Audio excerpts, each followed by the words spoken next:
The lore of combat is back. Today we're going to be spending some time with our precious backstabbing thief friend Tanya.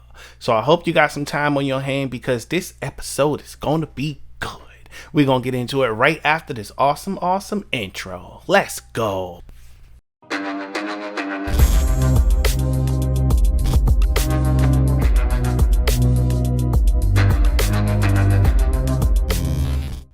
What's up, guys? Welcome back to the channel. I got another groundbreaking episode for you guys. As you can tell by the title of this video, it's about our girl Tanya. Now, if you're new, then I want to ask you to do me a favor. Go ahead, make the best decision by clicking the subscribe button and turning on post notifications, as this is your #1 source and exclusive place for daily Mortal Kombat content. So I wanted to put that out there. Now I also want to say thank you to the fans that you see on the screen. I truly appreciate you guys. We're moving up on 14K and I can't wait to see what's next. So shouts out to you guys. You guys are a huge part of this channel. As for the new viewers, let me properly welcome you to my new series called The Lore of Combat. Episode 7, The Mythology of Tanya. You're going to love it here. As I said, this is your brand new favorite and exclusive place for daily Mortal Kombat content such as lore, theories, leaks, and everything else under the sun. Here's some of the previous catalog. You can check out Serena, Havoc, and you also can check out Smokes and my boy Reptile by going on the page and clicking the Lore of Combat under videos. So enough talking, let's go ahead and get started with today's mythology. Alright, so basically Tanya is a character in the Mortal Kombat fighting game series. Now I will tell you, she is a treacherous and deceiving Edenian. Now Tanya has served as a minor antagonist in the series, siding with many other major villains. Y'all, I'm talking about she served as a major ally to the half-Tarkatan, Mileena. Tanya made her playable debut in Mortal Kombat 4 and appeared in a few games after, until being one of the many characters in Mortal Kombat Armageddon. Now remember this, Tanya returned in Mortal Kombat X as a non-playable fightable character, while also serving as a minor antagonist in the game's story mode. She later appeared as DLC, being the second available through DLC as part of the Kombat Pack. Now, just to give you a little bit about Tanya's background. Now, Tanya, I swear y'all, is a slender, gloomy woman from Edenia, originally introduced as a innocent woman. She was quickly revealed to be just as corrupt and evil as all the rest of them. Now, she is a worshipper of Shinnok, I will tell you that, and an ally to the Brotherhood of Shadow. After Shinnok's defeat, she later served Shao Kahn, the Deadly Alliance, and Onaga. Tanya seems to view herself as a survivor more than anything else, justifying her choices as being the right decisions. She is one of the few henchwomen, y'all, from the Mortal Kombat series, and prides herself on her superior knowledge of magic and diplomacy. Because of her frequent betrayal of the Edenian cause, she has earned the rivalry and bitter hatred of Jade. This woman is just as snaky as they come.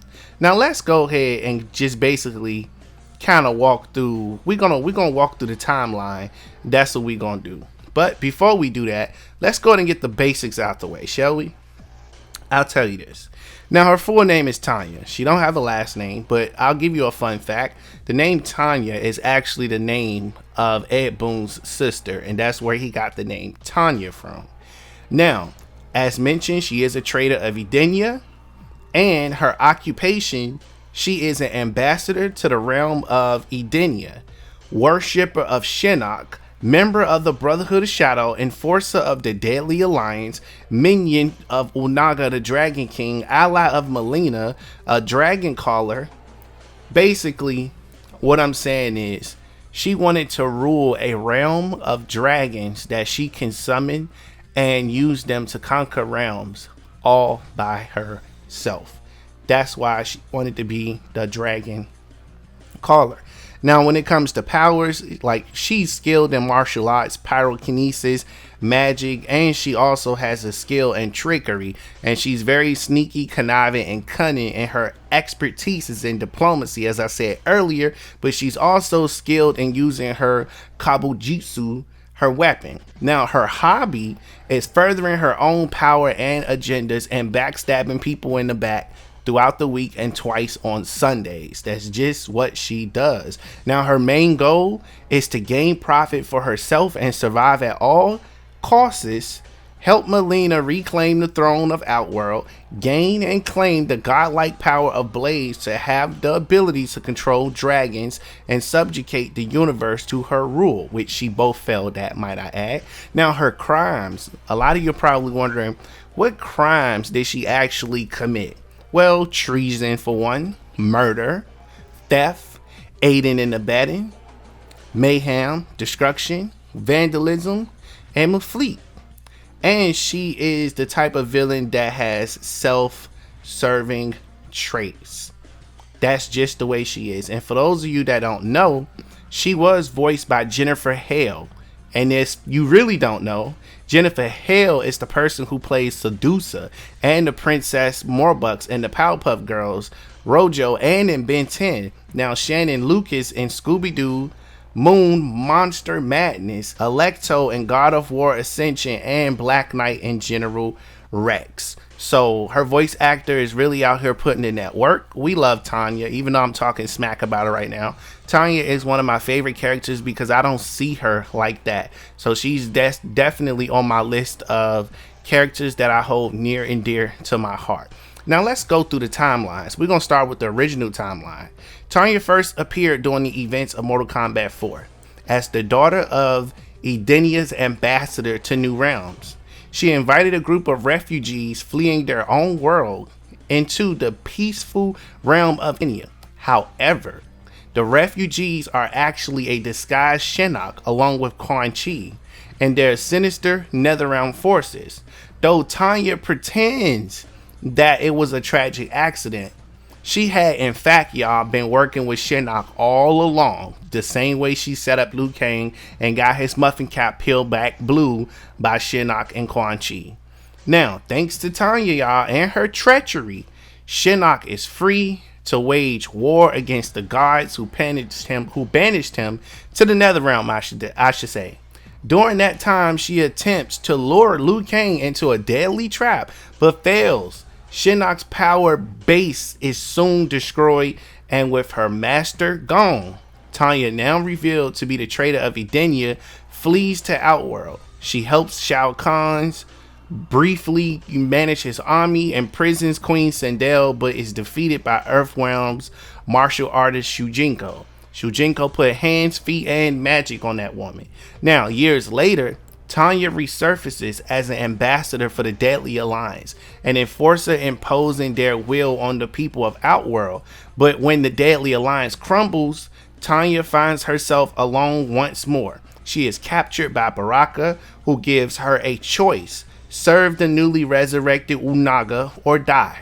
She joins the army of the Dragon King, becoming an advisor to Onaga as he searches for ancient incarnations to fuse the Kamidogos into one. So that's basically what he wanted to do, or whatever. Believing that such information still exists in Edenia, Tanya brings Onaga to her native realms.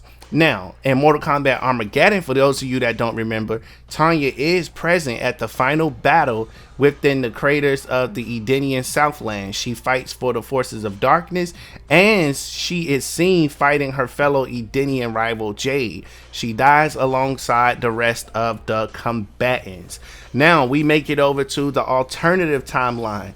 Tanya is an Edenian whose father was an ambassador of Edenia, and whose family respected Kitana and King Jared's family in the days before, the Outworld conquest of Edenia. That was 10,000 years ago. She helped the disposed Mileena escape from imprisonment at the hands of Kotal Khan. Now, during the rebel attack, y'all, when Kotal Khan tries to kill a treacherous Kano just as worse. Tanya leaps into the fray to stop him. Kano warns Tanya that he will never forget those who helped Mileena escape imprisonment. But Tanya protects. She basically protests that Mileena is willing to free Edenia from Outworld, whereas Kodo refuses to do so. Kodo argues that Outworld is strongest when united. But Tanya replies that it will never be united under his rule. The Emperor defeats Tanya, y'all. But before he can kill her, he is attacked by Tarkatan soldiers, Tanya escaping while he is distracted. Now, let me tell you this. So when Devora and Cassie Cage team up to retrieve Shinnok's amulet from Mileena's camp in the Kutan jungle, Rain explains that he has set up Mileena to kill herself by using the amulet. He will assume power. While he is speaking, Tanya sneaks up on Cassie from behind and attacks her while Devora does battle with Rain. Tanya is victorious against Cassie, and after Devora defeats Rain, turning to attack her, she says Devora's people, the Kaiten, believe they were left alone out of respect for their solitary nature. In fact, they were simply disliked, y'all. That's facts across the board. Now, Devora then defeats Tanya and is about to kill both Tanya and Rain with her, let's just say, overpersisters. Her overpersisters. That's what I'm going to call them. I'm going to call them things that Devora had on her back. Let's just say that. We can call them bug legs to make it short, plain, and simple. So basically, Cassie asks her to spare her life. Devora reluctantly obeys, allowing the two Edenians to leave. Now, by the time Mortal Kombat 11 came around, Tanya has apparently died, as mentioned in several of Mileena's intro dio, in her dialogue. And some of Rain's intro dialogues to say Tanya was executed by Shao Kahn. She also appears in Mileena's arcade ending, raising a child with her. So that's basically what's going on with Tanya, but I want to kind of give you a little deep look into her personality, because you're just basically hearing what she's doing, but you didn't get a chance to meet her personality. So that's what we about to do. So basically, Tanya seems to view herself as a survivor more than anything. I know I said this earlier, but I'm going to deep dive into it. Justifying her choices as being the righteous decisions, though she is a skilled combatant, Tanya prefers more subtle means of achieving her goals. Tanya will manipulate, scheme, and kill anyone to get what she wants or survive any dangerous situation. Basically, she gonna put hands, feet, and knives in your back. Simple as that. Like many of the other fighters in Mortal Kombat Armageddon, Tanya wants to use the power of Blaze in her non-canon ending. I told you, she basically wants to summon dragons and use the powerful creatures to have at her side and use them to rule the realms. Just wanted to give you that quick recap. And basically, Tanya just really out here, doing the best that she can to stay alive. That's all it is. She just trying to keep herself alive, I guess, like all the rest of us is and everything. So I'm gonna do this here. This is what I'm gonna do here. I'm gonna put her card up on the screen very soon, because I want Ed Boon and them to kind of explain what's going on with Tanya, things of that nature. But before I do that, let me give you some fun facts. I already told you earlier that Tanya names come from one of Ed Boon's sisters, Tanya. And her name is spelled Tania. Ed Boon's sisters, not spelled Tanya. So that's a nice little fun fact. But I will say this. Tanya was the only character introduced in Mortal Kombat 4 to appear as a playable character in the following games until Mortal Kombat Armageddon. Other characters, such as Kai and Fujin, were at times planned but failed to make the final cut. Now, Tanya is one of the many characters who has the ability to turn invisible in the Mortal Kombat series. Others include my boy Reptile, my boy Smoke, my boy Chameleon. Now, while in Reptile's form, Chameleon, Noob Saibot, Predator, Mileena, and Triborg, when shape-shifting, Smoke and Shang Tsung when morphed into Reptile in Mortal Kombat 11. However, it is not used during gameplay. Tanya, Chameleon, and Mileena are the only females to use this ability. Now, Tanya's human cannon drill move is very similar to Cammy's spiral arrow move from the Street Fighter universe in terms of functionality and appearance. That's another fun fact I wanted to throw in there for you guys. The latter technique is informally nicknamed Cannon Drill by the fans. We came up with that name, giving even more resemblance between both. Now, in a top 10 list that was hosted by ScrewAttack.com, Tanya's neck snap fatality was placed at number 10 of the worst fatalities in the Mortal Kombat series. They said that fatality was just flat out nonsenseless, dumb, everything they can think of across the board. They literally wanted nothing to do with that fatality, so they put it on a top 10 worst fatality list. And I ain't gonna lie, it was pretty bad or whatever. Now, according to Ed Boon on Twitter, Tanya barely missed the cut for MK. This is for the 2011 version. Tanya is the second character in the series to appear in a game's story mode before appearing as DLC. Now that's something they've been doing, trying to be slick with basically. This occurring in Mortal Kombat X. The first character to do this was let me think. Scarlet. It was Scarlet, y'all, in Mortal Kombat 2011. Now, while the third was Bo Right Cho, this again happening in Mortal Kombat X, with Shiva being the fourth in Mortal Kombat 11. Now, an interaction between Tanya and Tremor, in addition to some interactions with Mileena in Mortal Kombat X and Mileena's arcade ending in Mortal Kombat 11, suggests that Tanya is one of the 3 LGBT characters. In the Mortal Kombat series, flat out. Now, possibly being the second bisexual character after Mileena. Simple as that. The first LGBT character was Kung Jin. Now, while it is confirmed that Kung Jin is indeed homosexual, it has yet to be confirmed whether or not Tanya is in fact bisexual. Now, I'll give you more fun facts. Now, in the development stage of Mortal Kombat 4, the development team intended for Kitana to be a playable character, but the decision was made to add a new character instead, thus modifying the in-game progress model into Tanya. Due to Kitana's planned appearance in Liu Kang's MK4 ending, the model that appears in said ending is simply a recolored Tanya model, changing the color of her dress completely black while leaving the dark skin tone intact. Kitana would later be made into a playable character in the Dreamcast port of MK4. Mortal Kombat Go also.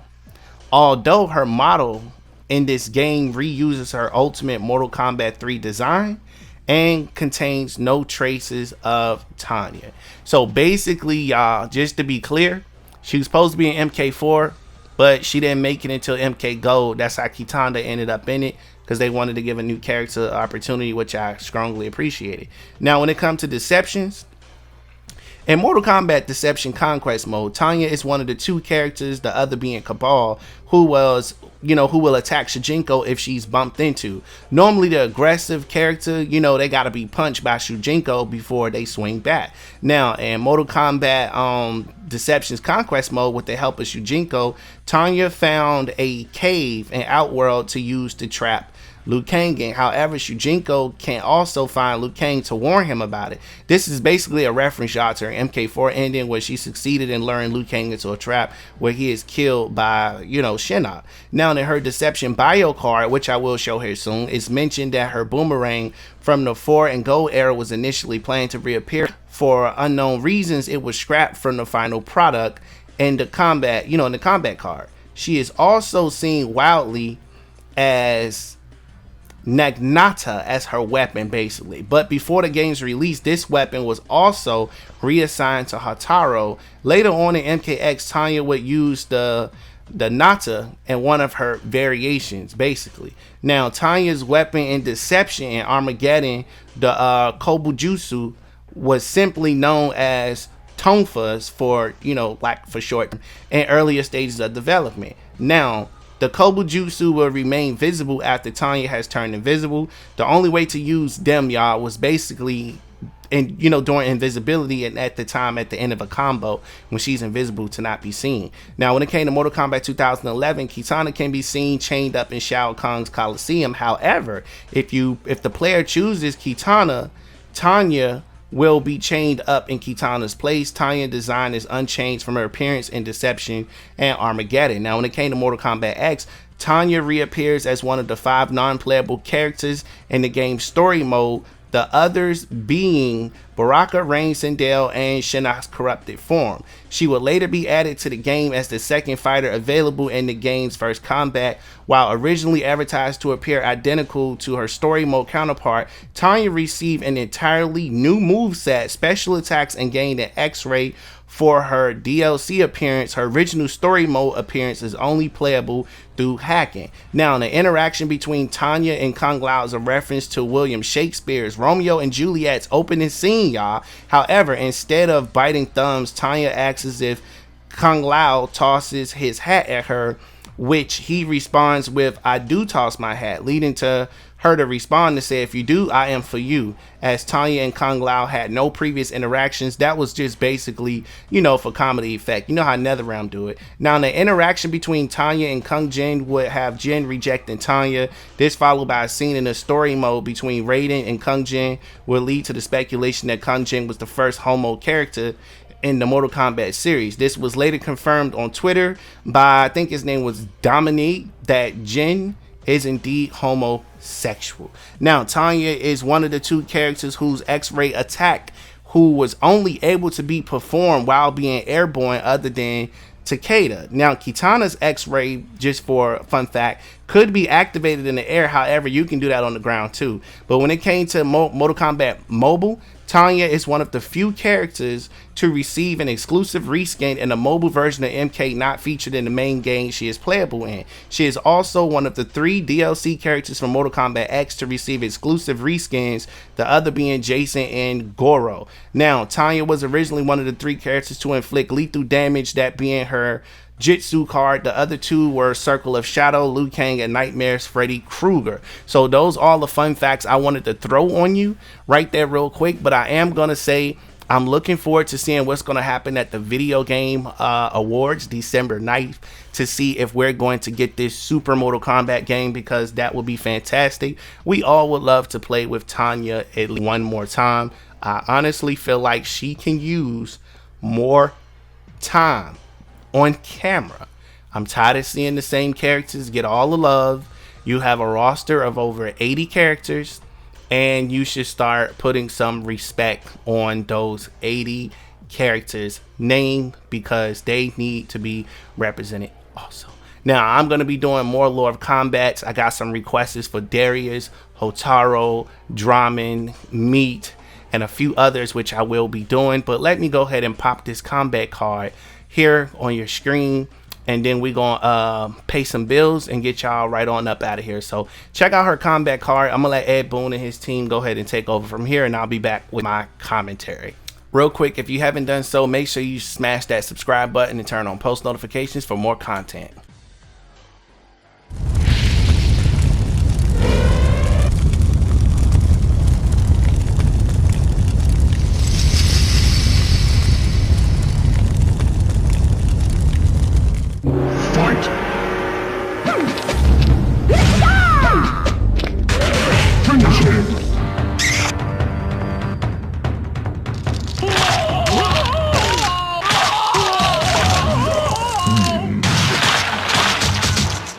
Fatality. I guess not many people know that the Tanya character is named after my sister, who's named Tanya, and as well as my other sister's name is Sonia. Tanya is the daughter of an Edenian ambassador, but she has sided with the bad guys in previous games. She turned on Liu Kang in her ending in Mortal Kombat 4, that she, sided with Shinnok, and she sided with the Deadly Alliance even at one point. Now she's siding with the Dragon King, not so much because she wanted to, but because she was almost forced into it. She's an enemy of Jade and Katana and Sindel, because she's a traitor. She's a traitor to Edenia, she's a traitor to the realms, and she's, not a good person. Tanya has always had her boomerang projectile move, which is one of the more outrageous projectile moves in the game. And we're giving her that boomerang move in Deception again. And in addition to that, she has a weapon. So she has a bigger arsenal of attacks than she did in the previous games. Let's finish him!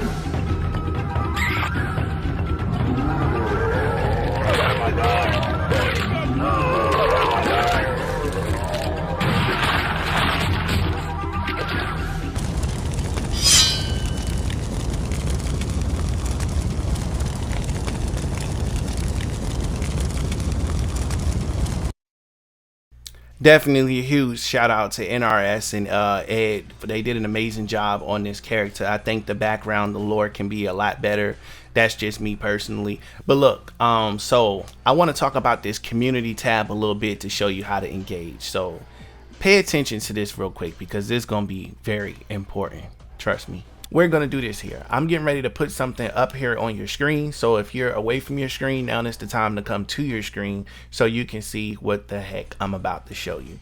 Now, I need you guys to fully participate in the communication section, the community section. This is here what you see on the screen. You go to my page and you click on community. That's how you get to the section that I'm about to show you. That is the section that controls the channel.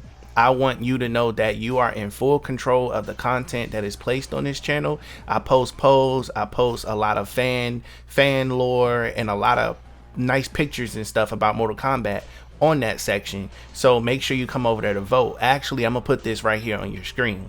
If you go to that section, these are some of the questions that I asked right here, and some of you have already voted on. For example, I'll say this here. I asked, how do you like your content, long or short? You guys voted. I said, what time are you usually up when you consume your content? You guys voted for nighttime. Now, I just posted those, so it doesn't have many votes, but I need you to go and vote on those and any other polls that you see by the time this video is released. And if you look here, I also asked you guys which Lord of Combat did you want. You voted both, so you're going to get those. And I asked you about the other content I wanted to post between Wolverine and Storm, and you guys should do Wolverine and other content. And I want to let you know, me expanding into other content will not stop the Mortal Kombat content. I promise you on that, so you don't have to worry about that at all. Now that we got that out of the way, when this video is over, make sure you go over to the community tab so you can vote on content for this channel. Also, a comment will be pinned for the Discord for y'all MK fans to join so we can chat all day. I also want to say congratulations to us. We're almost at 15K, going from 13 directly to 15, but documentary is over 50,000 views, y'all. Thank you so much. That was our first documentary, and now also, we did put out a second documentary, which was the revenge of Shinnok and Kronika. Did Shinnok really know about Kronika's plan? Because Cetrion implied that. Definitely go check it out and watch it. Now, our third documentary, which is What to Expect Mortal Kombat 12 documentary, was extremely good and is doing well. So go check that out. Also, go watch it after this video. Make sure you subscribe and turn on post notifications because this is your brand new favorite place to watch content. You gotta give me my credit when it's due, y'all. I'm super excited. All right, so enough self-promotion because I promised I wouldn't do a lot of that in this video. Oh, real quick, merch. Go to my page, click on store, and buy some of that MK merch. I am working on new merch as we speak. Also, when it comes to merch, I do want you to get in the comments. Let me know what type of clothes that you wear so I can get some of this merch together. Do you like sweaters? You like hoodies? You like sweatsuits? What do you wear the most? I really need you guys to help me with the combat store because that store is going to be awesome. I'm telling you that right now, as soon as I get that under control. Now, I will say this. This is the end of the video.